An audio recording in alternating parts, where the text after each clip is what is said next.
We wake up at midnight scribbling poems, walk out into the open air, enlisting the support of all creatures buried there upon the mountain.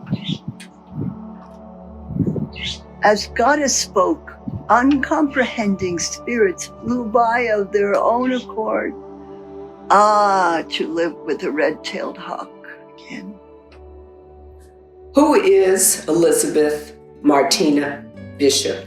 I said the last time you asked me that question over lunch last Tuesday, I said, there's one woman I really admire named Edith Sitwell.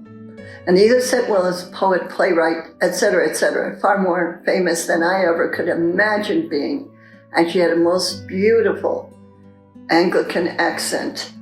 And she said, "No one knows I am a changeling." And the interviewer, I forget who it was, said, "And what is a changeling?"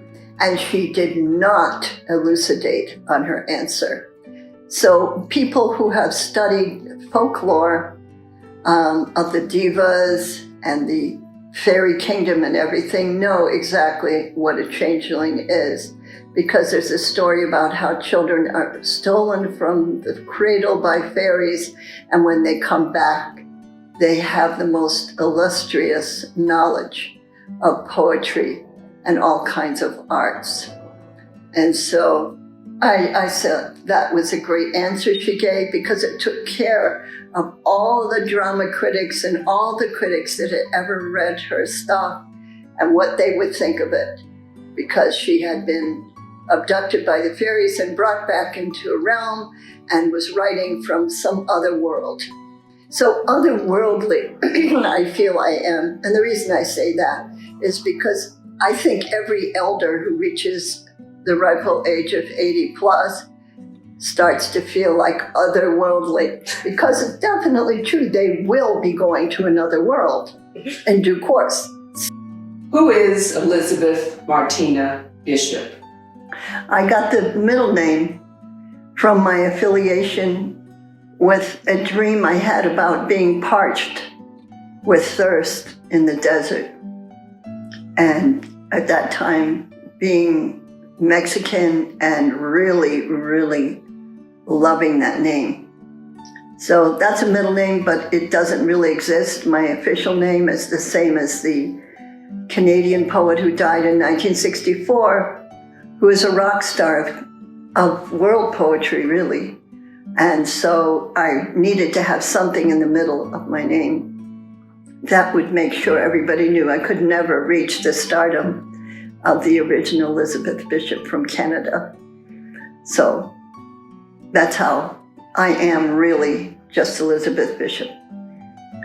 But doesn't mean anything. It's very, very bad on the internet and other places to have the same name as her, because it means that you think you are the Rod Stewart, or that kind of poet. And although I love to work with music and musicians, having music in between my poems, I could never be like her. So anyway, that's who I am. I'm trying to be like her and trying to be like myself and remembering my past life as Martina, which has a lot more kind of musicality about it, I think. But Bishop is useful when you are making phone calls to insurance companies or anything like that. You say Bishop and they go, "What is it that you want?" Who is Elizabeth Martina Bishop? I know you, Tyffany, you've asked me that so many times, and each time I've given you a different story. And so I decided to change my name as of today. I will call myself Pine Tree, because I think the essence of Pine Tree is really what I'm about. Every time I'm near a pine tree, I feel inspired to rise to the occasion and write a poem. And I know there's one musician, and I think some of her members of her entourage are called Tree. So I think, and we also had a classmate, Sarah Lawrence, where I went to my first college, and her name was Penelope Tree. So I always thought that would be a fine name. What of the winged darkness assailing our spirits? Instead of falling back into darkness, light lives on. Between two stones, the last chink in the stone wall, unseen at nightfall. When nighthawk prowling, perusing heaven's mother, father, the wedding of opposites, in the animal sorrow of the heart. Uncomprehending winged angels pulling in their wings as the wind rises, as the wind falls. Where have you been? What have you been teaching all of your life? Good evening, friends. I'm here to tell you about the purple tent. I have been detained in the purple tent as an elder. The red tent no longer serves my needs. They put me in the purple tent mainly because I really need some dentures. So I'm going to tell you about the last time I tried to get dentures. What happened was I went into the dentist, he gave me dentures, he took my picture, and he moved away, 3 states away. This made me think that maybe it wasn't necessary to spend 10 grand on such a thing. And I really practiced being articulate without my dentures. And I think in the situation I am, that it will be all right without dentures. I've heard that with dentures, it takes over perhaps a year to be able to really articulate in the way one wishes. I know S's are impossible. I know TH is impossible, CH is impossible, and many other combinations. Why do you create? I create because of all the cultures I've studied. And the way I study cultures is to really immerse myself in the culture so that I understand points of view. I think the hardest thing to put in a poem is the point of view. So if you find yourself in another culture where nothing that you ever thought was true for the people in that culture, and you don't see them as the other anymore, but you immerse yourself in the history of that culture, I think that causes creation to happen. Because I've heard so many different poets from different cultures where I've been reciting poetry as a means of survival. By that I mean it's part of the cultural identity to recite the genealogy in the form of a poem. Why do you create? Well, I think it's connected with the other question you asked as to how to create. Why and how are part of the same thing, but those two things, the how and why of it, I learned when I was very young. So I was a real runaway, a real truant from high school. So at night, I would sneak out of my home and go down to the Village in New York City, where all the beautiful bohemian poets were playing the jazz piano and just reciting poetry off the cuff, as it were. So I said to myself, this is something that's entertaining, that I really like. And all the times I tried to imitate Abu Bakr and other poets, a woman would shout out, "Let me at her with a pencil." And that was really a very astonishing, I felt, compliment that people noticed that I was a truant attending all these poetry readings at high school.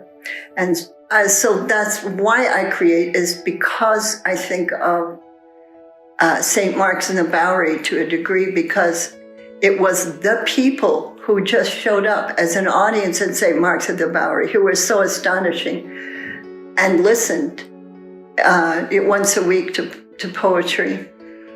And Waldman was there. And when I met her many years afterwards, I said, "Anne," this was 35 and a half years later, "remember St. Mark's in the Bowery?" And she almost said, "I don't remember." So I'm saying that I think creating is a way of remembering who you are. Oh, and I know that Bill Moyers talks about memory alive with his incredible poetry shows. And I think it is making memory alive, a way of recording your life. So at this age, when you're hitting the upper digit years, it seems that poetry becomes even a greater device for recording what was the purpose of your life. And I'm not mentioning COVID, but during COVID, I certainly did more poetry than I've ever done before. And that way I didn't ever feel like constrained or confined or when is it going to be over? Because I don't want it to be over if it meant I'd stop writing poetry, which sounds very selfish, but I think a lot of people learn more knitting patterns during COVID than any other time in their lives. And that's how I feel about poetry. It's another knitting pattern. Why do you create? I think I create despite the fact there's no audience but the pine trees here. I don't think I really compose for an audience. But if there happens to be one, like an audience of some chickadees or different birds, then I feel like there might have been a point to creation.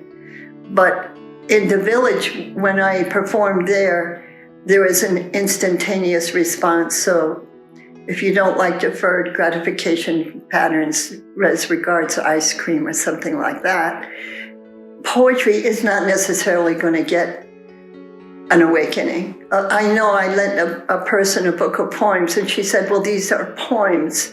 I wanted a novel, and she was heartily disappointed, and she handed the book back to me and said, no, there's no point. And now a novel makes sense because it has a beginning, a middle, and an end. And a poetry is just sort of an evocative response to something that nobody might have noticed. So I think the whole thing about why do we create is an ongoing conversation, because under circumstances of great stress during wartime or during COVID or during situations where people are detained, it's a mnemonic device in a sense. And also, as you get older, it's another way of remembering your life, of putting it into some kind of framework. But I've always thought poetry was very self-indulgent as a practice. And most people don't realize that rewrites are always important, and that poetry, like everything else, is based on great precision and great discipline. So it's a point of discussion.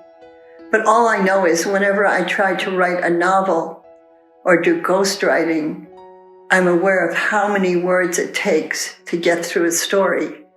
Where with a poem, you can simply capture and encapsulate the meaning of an entire novel in just one sonnet. That's just how I see it. But I'm usually full of hot air. Fiona's Credo. Saying her mother's number was certainly unlisted, Fiona explained, you should never mistake a UFO landing for a birth or for a death. For when you're born, there's a pool of blood, a placenta. It's all part of a red dress you think you'll take with you when you die. But that's absolutely not true. When you die, there's only a little white silk scarf or something like that, like a little tiny puff of smoke falling out of the opening of your heart. If you die young or feel very sorry for yourself, if you get poorly sick, you can always choose a one-way ticket and go back into the clubhouse of a cloud palace where the wind lives. So Elizabeth, you have authored over 80 books and have earned about 11 academic degrees. What inspires you to continue creating and learning? They're two separate things, really, because one is financial. So stay in school is financial. And to create, I just use school as a grant to do my work. So it's really not inspiring. It's a practical necessity. But at the same time, I'm inspired when I write, and I have to be inspired to write or I don't write. And since I write all the time, I have to be inspired all the time. And what I found was interesting about learning, especially with my doctorate in women's and spirituality, was that the more I crammed in my head academically, the more I could write. Wow. It actually helped my work because I had something to sort of dive out of and into academically. So Elizabeth, you have authored over 80 books and earned 11 academic degrees. What inspires you to continue creating and learning? To stay alive, I think it's important because when you get older, you tend to vegetate and not do yoga properly and that kind of thing. So if you write and say, like, for example, I woke up at 2 a.m. today and said, I will write 10 poems. And I kind of got stymied at poem 5. Then I said, okay, I'll give myself an extension till 5 o'clock today. And I always race against the clock in a certain way. So it's sort of like clocking in and clocking out and say, I will have 10 poems by 5 o'clock today. So I have to change my timelines very often because I'm old. But to stay inspired, I keep writing or keep doing something. Like now I'm making films about my writing, which is also very inspiring because I know that after I'm gone, there'll be a record that I was a poet and that poets do exist, even though they're considered useless. The academic part is very thrilling for me because at Bowling Green State University, where I taught ethnic studies for years and years, I met Milan, who is this incredible filmmaker. And the way he makes films, he just puts a whole lot of people together and says, deal with whatever it is. And then he films, and it's not easy. And it's really challenging. And I saw then the possibilities for film in teaching ethnic studies. And that's when I got much more involved, I think. But the whole idea of doing academics, sometimes people think it would preclude an engagement in the arts or in poetry. But for me, the more I stuff in my brain from academics, the more I write, because I have something to sort of bounce off of. So Elizabeth, you love to write. You have authored over 80 books, and you have earned 11 academic degrees. What inspires you to continue creating, writing, and learning? I think one of the things that's in my horoscope, they say Sagittarian people tend to like to learn and stay the eternal student. So that part is probably just fulfilling some aspect of my astrological pattern. But otherwise, I seriously like studying because I try anything I learn, I try to put into a poem. So it's a kind of metaverse or meta-learning experience. But when I started to learn at Bowling Green State University, you've got to realize there was hardly any internet. So one day, our professor of ethnic studies said, did you know there's some kind of highway where anybody can travel and exchange information? And we didn't know he was talking about Disney World or what he was talking about. We just said, what is he talking about, you know? And so the internet came into being while I was at Bowling Green as a major teaching tool. So I wrote then, The Wedding Will Not Take Place. And I borrowed 129 books from the library on different cultures that I was interested in and wrote this novel, so to speak. And I used to stay up till 2 a.m. in the library because there was such a thing called a computer. And it was just magical as far as being able to access information.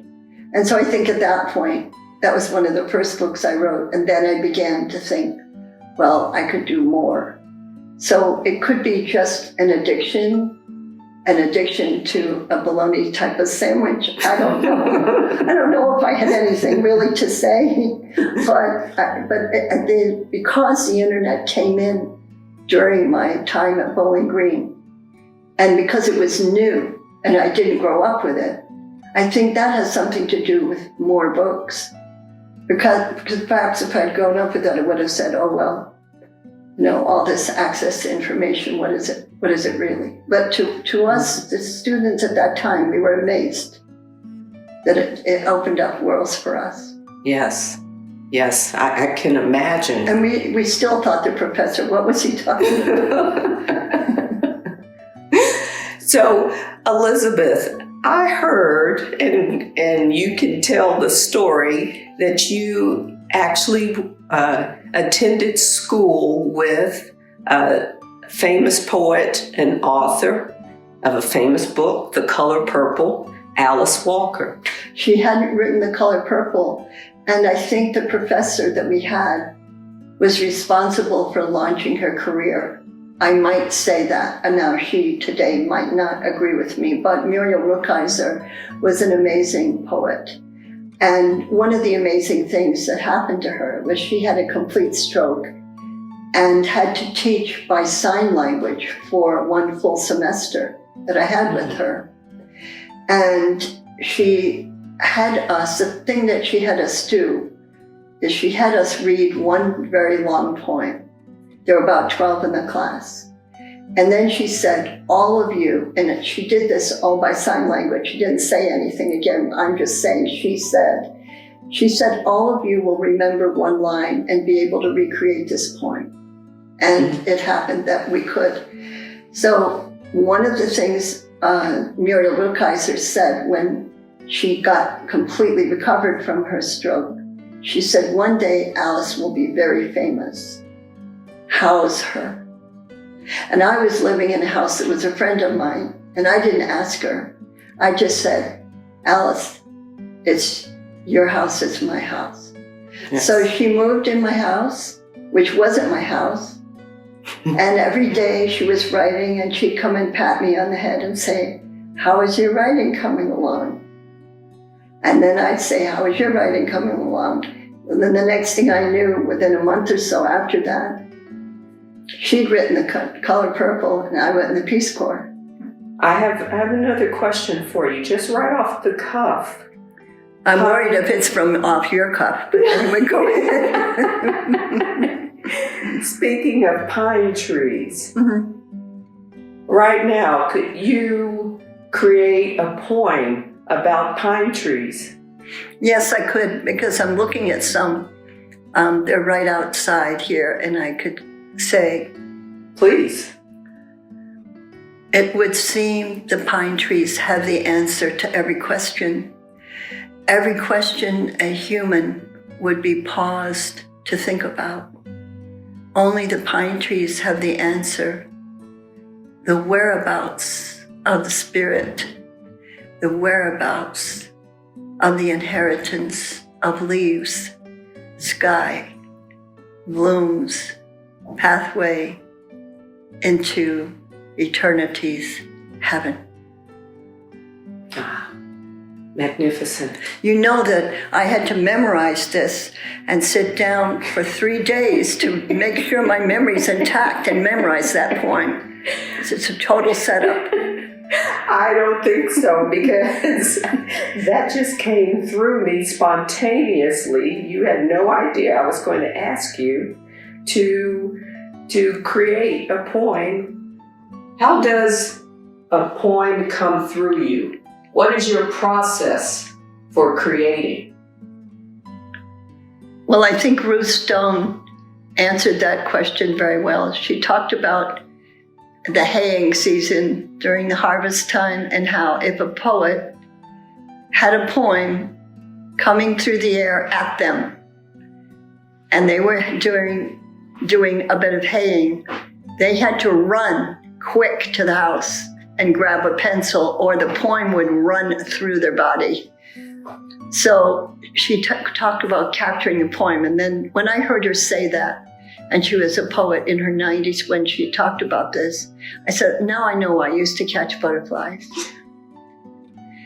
And I loved catching butterflies as a child and capturing them in the net. And I think it was that act is like capturing a poem, but I had one butterfly in a beautiful frame on a wall for the longest time, about 2 years. And when I opened the frame just to examine the butterfly and see why its wings seemed to be moving down, it flew away. And I think that's the condition of the poet writing a poem, is capturing something midair. So I really like Spring Waters by Rachmaninoff, because in that ballet, it's almost aerial. And I tried to capture the aerial aspect of words that fly through the air, and capture them. That's my process. So it sounds very predatory in a way, to be detaining a butterfly mid-flight. But I've always been interested in the aerodynamics of poetry. How does a poem come through you? What is your creative process? I think the creative process involves music. So really, if I have a xylophone or one of those little different musical instruments, you can get different notes by playing around. That helps me a great deal. My way of writing poetry is very connected with music. So if I want to get into a poetical frame of mind, I'll listen to a piece of music, turn it off, and start writing. Music is always the inspiration for me. And I don't think it's so for every poet, because some poets are mowing the lawn or shoveling snow or engaging in some heartily exhausting exercise, and then suddenly they'll write a poem. But for me, it's always music. How does a poem come through you? And what is your creative process? When I look at the creative process, I said there probably isn't anyone that I use except a pencil. And I kind of weave in between lines. So I'll create some couplets or some lines, and then I'll write in between those lines. So there's always one or two lines I'm working between. So it's like weaving, I think, in some ways. But I'm always working with a sense of destiny, that if I hear things correctly, if I really listen in silence and when I'm listening to music, one or the other and both, then I'll hear the poem recited by someone else. Don't ask me who this someone else is, but I hear the whole poem recited by someone else. So I'm asleep, and I wake up every 10 minutes sometimes, and I'll hear this poem recited to me while I'm sleeping. So I run for my pencil and write it down, and I can't read my handwriting. And then when I attempt to read my handwriting, I work in between the possibilities of what the words might be. And I think that's what poetry's about, the world of infinite possibilities, working between lines, the interstices. Even if I have a pen right now, there's something about running to catch the poem. And so I run to catch the pen, and I write it down, and I'll get the first poem stanza. All the rest I'll have to pre-configure. I've written this poem about 10 times, and it's still changing. Like our conversation will change, and we'll argue about it and say, oh, I don't think that line works. And you'll go, well, that line doesn't feel right, because we're dealing with energy dynamics, and we're not dealing with logic. We can take courses in logic, and it doesn't work. It's a kind of irregular logic which leads you down a narrow path, and you're not quite sure where you're going. And there could be a stone there, and you could fall, but you have to get up right away and keep writing the poem, even if someone come along and say, well, that poem just means nothing to me. But I think a lot of times things happen when we're doing this, and there's no thought behind it. It's just words that come out, that have to do with what we're sensing. I don't even know if I'm feeling it, but I hear it. And so I speak it. And then it's gone. It's like poetry is always a rabbit running around the corner. And you might not catch the right word. And when I get the right word, there's that sense of texture of the word. Like it is in watercolor, or it is in oil paint, or it is in charcoal, or it's in chalk. I'm not sure which, but if it's the right word, it's in all of these mediums. And it's the consistency of the poem is somehow involved. For me, it's very much like finger painting. It's very much like dance. And when you go on a walk, you try to dance down the road. And you're an old person and you can hardly walk and you have a cane, but you can still dance the poem. That to me is everything about being old, to be able to recognize you can still dance a poem. And maybe you'll think, oh, an old person wrote that poem because they couldn't really walk. Or an old person wrote that poem because they couldn't really think. But thinking zigzag, like lightning flash, is the essence of poetry. Do you think? Oh, yes. It's not logical. No, it's just there. It's just something you find like on the road. You find a feather on the road. It's something that doesn't, it feels like it doesn't belong to you, but it belongs to everyone. It belongs to the wind and the elements. Yes. And to everyone who wants to hear the elements and what they're saying. Everything is in the wind. Predictable entropy. I think now we live in it, don't you? A swarm of swallows, curving past sky amulets, moonstones ravishing dark eyes of the moon. Tethered to ether, the bear cub ambles towards the light. I cannot calculate the minutes that involve the passing of this hour. A man holds out a rope to catch a lightning flash. I cannot tell you, a butterfly does not die, does not die.